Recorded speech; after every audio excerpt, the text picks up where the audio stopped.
তিতুমির কলেজকে বিশ্ববিদ্যালয়ের স্বীকৃতি আদায়ের জন্য আন্দোলন করছে। আমাদের এই আন্দোলন দীর্ঘ 28 বছরের আন্দোলন। আমাদের এই আন্দোলন দীর্ঘ 28 বছরের আন্দোলন। যে আন্দোলনটি আমাদের 24 জুলাইয়ের অভ্যুত্থান পরবর্তীতে সরকার, আমাদের শহীদ মামুন ভাইয়ের জীবনের বিনিময়ে যে সরকার, সেই সরকারের কাছে আমরা আবদার করছি নতুন করে যে আমাদের সেই দাবিটি আপনি পূরণ করে দিন।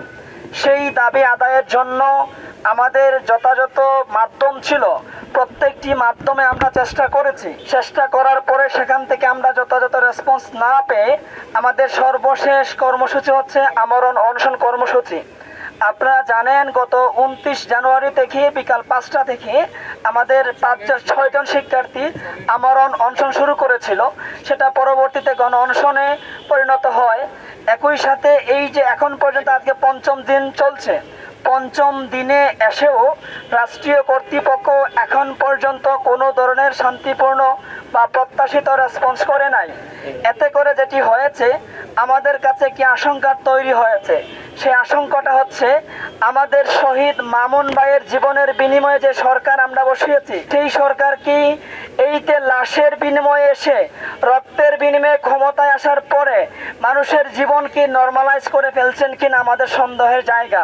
যদি সেটি না হতো তাহলে আজকে 5ম দিন হওয়ার পরেও আমাদের ভাইরা এখানে রাস্তায় মরে যেতে হওয়ার উপক্রম হতো না, এখন অনশন করতে হতো না। এখন আপনারা জানেন আমাদের সেই কর্মসূচির অন্তর্ভুক্ত হিসেবেই আমাদের যে 35,000 শিক্ষার্থী ভাই বোন আছে, তারা যখন দেখেছে তাদের ভাইয়েরা এখানে মরে যাচ্ছে, রাষ্ট্রীয় কর্তৃপক্ষ রেসপন্স করছে না, রাষ্ট্রীয় কর্তৃপক্ষ যথাযথ দাবি আদায় মেনে নিচ্ছে না, সেই কারণে তারা ক্ষুব্ধ হয়ে তারা আরেকটি কর্মসূচি দিয়েছে। তারা একটি আলটিমেটাম দিয়েছিল, সেই আলটিমেটামে সেখানে রেসপন্স না পেয়ে একটি কর্মসূচি ছিল blockade to Dhaka north city. তো সেই কর্মসূচি আমাদের গতকাল 4টার পর থেকে শুরু হয়েছিল। এবং আপনারা জানেন যে বাংলাদেশের ধর্মপ্রাণ মুসলমানদের অন্যতম একটি প্রোগ্রাম ছিল বিশ্ব ইজতেমা। সেই বিশ্ব ইজতেমার আজকে আখিরি মোনাজাত ছিল। তাদের কথা বিবেচনা করে আমাদের সেই ব্লকেট কর্মসূচি আজ সকাল 6টা থেকে 11টা পর্যন্ত আমরা শিথিল রেখেছিলাম। এখন আমরা পরবর্তীতে আরো ভেবে দেখলাম যে এই প্রোগ্রামে সারা বাংলাদেশ থেকে মানুষ আসছেন, ধর্মপ্রাণ মানুষ। আমরা আমাদের এই কর্মসূচির অন্তর্ভুক্ত রেলপথ ছিল, আমাদের এই কর্মসূচির অন্তর্ভুক্ত নর্থ সিটির যে হাইওয়ে রোড যেটা আছে সেটাও ছিল, ঢাকা টু ময়মনসিংহ যে হাইওয়ে সেটাও ছিল।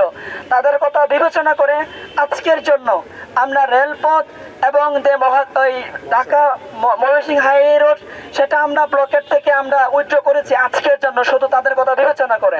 কিন্তু নর্থ সিটির ভিতরে আরো যে রুটগুলো আছে সেই রুটগুলো অবশ্যই আমাদের সেই ব্লকেট কর্মসূচির অন্তর্ভুক্ত থাকবে।